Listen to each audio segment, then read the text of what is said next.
তো গাইস, সকালবেলা কাজটা শেষ কইরা একটু শুইছি। কারণ আমি তো বাচ্চা রাখি, বাচ্চা রাখলে আমার আবার একটু রাত জাগতে হয়। তো রাত জাগার কারণে সকালবেলা আমি একটু কাজটা সাইরা শুয়ে পড়ি, আবার ঘন্টা দেড়েক একটু ঘুমাই। প্রতিদিন না, মাঝে মধ্যে সুযোগ পাইলে আর কি। তো আপনাদের একটা জিনিস দেখাইতেছি। আমি যে রুমটাতে শুই, এই রুমটাতে সিসি ক্যামেরা আছে। তো এই জন্য পুরোটা ঘুরাইয়া দেখানো যাবে না, অল্প একটু দেখাই। দেখানোর আগে একটা কথা বলি, আমি যখন ওমানে ছিলাম তখনও হয়েছে যে আমার যে থাকার রুম দিছে, আমি থাকার রুমে থাকিনি। কই থাকছি? ড্রয়িং রুমে থাকছি, মানে সোফা রুমে থাকছি। আমার কেরা জানি সোফাত ঘুমাইতে ভাল লাগে, নিজের রুমে ঘুমাইতে ভাল লাগে না। তো ওইখানেও আমি কি করছি, সোফা রুমে ঘুমাইছি, ডাইনিং রুমে থুকু ড্রয়িং রুমে ঘুমাইছি। তো আমার রুমে ঘুমাই নাই। তো এখানে আইসি পরে আমার একটা রুম দিছে থাকার লেগে, রুমে 2 দিন না 3 দিন থাকছি। এরপর থেকে সোফা রুমে থাকি। এই যে অবশ্য পুরাটা দেখাইতে রুম না, কারণ কোনা দিয়া উপরে ওই যে আয়নাটা দেখা যাইতেছে, এটার উপর দিয়া কোনা দিয়া সিসিটিভি লাগানো আছে, সিসি ক্যামেরা লাগানো আছে আর কি। এখন অনেকে কইতারেন যে আপনি এই রুমে ঘুমান, এই রুমে সিসি ক্যামেরা কেন? এই রুমে সিসি ক্যামেরা লাগানোর কারণ হয়েছে, সারাদিন এদের তো বাচ্চা কাচ্চা বেশি, সারাদিন বাচ্চারা এই রুমটার মধ্যে খেলে। এখানে একটা টিভি আছে, এই যে টিভিটা, এই যে টিভিটা দেখে আর সারাদিন এই রুমে খেলে। এখন বাচ্চারা মারামারি চুলাচুলি লেগে যায়, যার কারণে এই রুমে ক্যামেরাটা লাগাই রাখছে। বাচ্চারা আরে ক্যামেরা দিয়ে দেখতো কোনটা কারে মারে, কোনটা বেশি দুষ্ট, কি করে না করে এটি দেখার লেগে বাচ্চাগুলো ক্যামেরা লাগাইছে।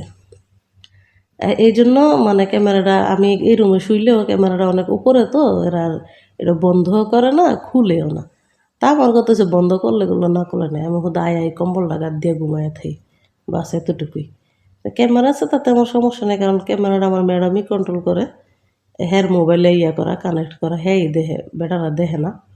আর এই রুমে শুধু যে আমি না, আমি একাই না, সবাই মানে আমার ম্যাডামের ননদরা সবাই এই রুমে আইসা বাচ্চাদের খাবার খাওয়ায়, অনেক কিছুই করে। তো সেই ক্ষেত্রে চিন্তা করলাম, তারা এইভাবে ভ্যারাইটিস চলাফেরা করতে ক্যামেরার সামনে, আর আমি তো জাস্ট শুয়ে থাকবো, অসুবিধা কি? হয়তো এটা কোনো মহিলাই কন্ট্রোল করে, হয়তো কোনো পুরুষের হাতে নাই, কোনো পুরুষের মোবাইলে এটা অ্যাডজাস্ট নাই। পরে যাচাই করলাম, যাচাই করে দেখি আসলে আমার ম্যাডামের মোবাইলে কানেক্ট করা, শুধু আমার ম্যাডামই এটা দেখে, আর কেউ দেখে না। এই জন্য ক্যামেরাটা নিয়ে আমার এত ডিস্টার্ব নেই, আমি ব্যাক ক্যামেরা দিয়ে দেখাইতাম, পরে না বুঝা লাগবে আমি ভিডিও করতেছি, এর লাগে দেখাই না আর কি। যাই হোক, তো মানে আমার মূলত কথা যেটা কইতে আইছি, এটা হইছে ওমানে থাকতে আমার নিজস্ব কোনো রুম ছিল না, সোফা রুমে ঘুমাইছি। আর নিজস্ব রুম থাকলেও আমার একটা রানী আপা ছিল, হের লগে থাকতে দিছিল। কেটা যায় দূরে দূরে সারাদিন কাম করে হের কাছে থাকতো, সোফা রুমে ঘুমায় থাকতাম। তো এনও ধরেন রুম দিছে থাকার, তো রুমটা আমার ভাল লাগে না, থাকতে মন চায় না। কেরা জানি একটা সিলুটি আফা আছে আর একটা কাজের মাইয়া আছে, আমার কেরা জানি ওই রুমটা থাকতে ইচ্ছা করে না। তা আমি কি করছি, সোফা রুমটার মধ্যে ঘুমাই। এখন বাজে সকাল 8টা, 8টা বাজে 9টা পর্যন্ত 1 ঘন্টা ঘুমাবো, ওইটা আবার কামে ধরবো। কারণ রাত জাগি দিকে সকালে 1 ঘন্টা ঘুমানোর সুযোগ দেয় আজকে 2 দিন ধরে।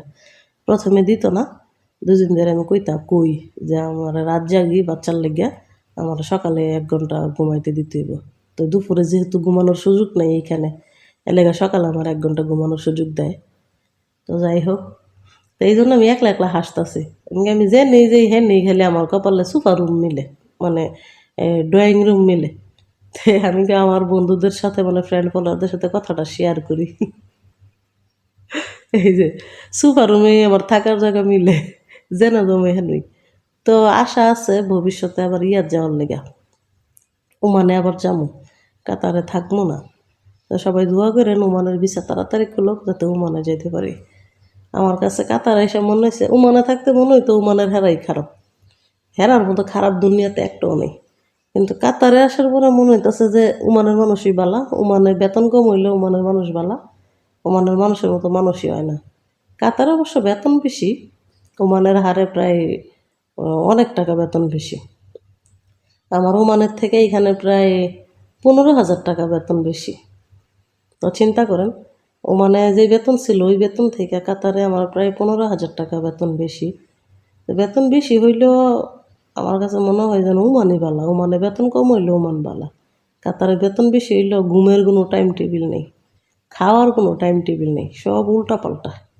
এই জন্য ভাবতেছি এবার ওমানে যাবো গা। তো সবাই দোয়া করবেন যাতে ওমানে যাইতারি, আর ওমানের ভিসাটা যেন তাড়াতাড়ি খুলে। ওমানে যাওয়ার ইচ্ছা আছে গাইস।